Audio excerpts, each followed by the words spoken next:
Doctor जी यानी जी for Guddu. ये हैं डॉक्टर उदय गुप्ता उर्फ गुड्डू। जब एक मेडिकल के स्टूडेंट को उसकी इच्छा के विरुद्ध स्त्री रोग विभाग में सीट मिले तो आप समझ सकते हैं कि इस सिचुएशन में उस पर क्या गुजर रही होगी। इतना ही नहीं, उसकी सारी सीनियर्स लड़कियां हैं और उसकी जबरदस्त रैगिंग भी लेती हैं। वो सारे टॉर्चर्स बर्दाश्त करता है क्योंकि अपनी सीट को सुरक्षित रखते हुए उसे अगले साल फिर से पीजी की परीक्षा देनी है और इस बार ऑर्थोपेडिक यानी हड्डी रोग विभाग में सीट हासिल करनी है।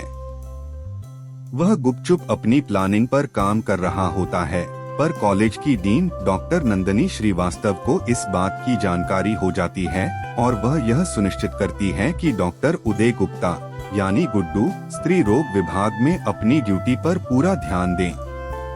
फिल्म आगे बढ़ती है। फ्रेशर्स पार्टी में सारी जूनियर्स और सीनियर्स के बीच दूरियां कम हो जाती हैं।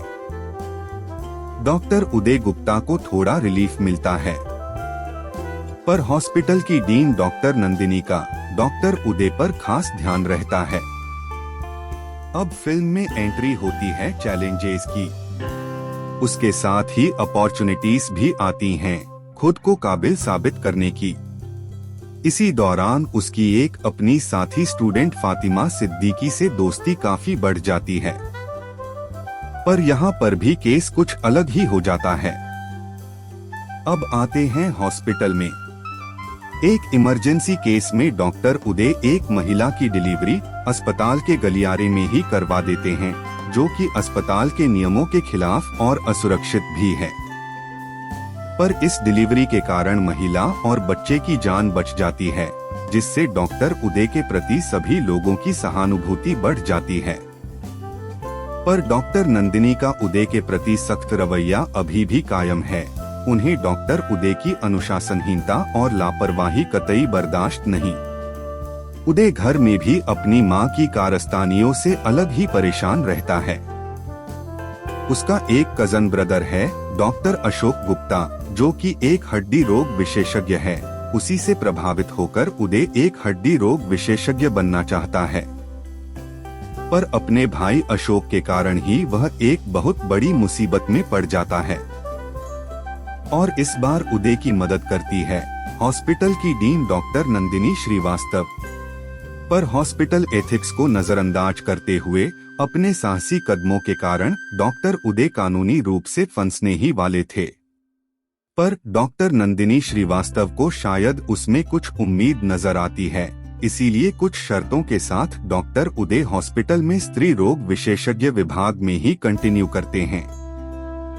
इन सब के अलावा डॉक्टर उदय की एक गर्लफ्रेंड भी थी, जो कि उसके गलत सेंस ऑफ ह्यूमर के कारण उसे छोड़ चुकी थी और वर्तमान में जो उसकी फ्रेंड बनी हुई है उससे चल रही दोस्ती पर भी खतरे मंडरा रहे हैं। इस फिल्म से काफी कुछ सीखा भी जा सकता है, जैसे रिश्तों में बैलेंस बना के रखना और परिवार में उदारवादी रहना। और भी काफी कुछ बढ़िया है फिल्म में, जो कि इस फिल्म को देखने के बाद ही आपको एहसास होगा। फिल्म के डायलॉग्स में काफी पंच हैं, आप जरूर हंसेंगे। आयुष्मान खुराना ने किरदार के हिसाब से एक्टिंग बहुत आराम से की है और अच्छी भी की है। डॉक्टर नंदिनी के किरदार में शेफाली शाह और डॉक्टर उदय के मां के किरदार में शीबा चड्ढा बिल्कुल फिट बैठती दिखी हैं। यह फिल्म अभी फिलहाल नेटफ्लिक्स पर उपलब्ध है। धन्यवाद। इस चैनल को लाइक और सब्सक्राइब करें। रिव्यू अच्छी लगे तो शेयर भी करें, ताकि हम आप तक इसी तरह बेहतरीन फिल्मों के रिव्यूज लाते रहें।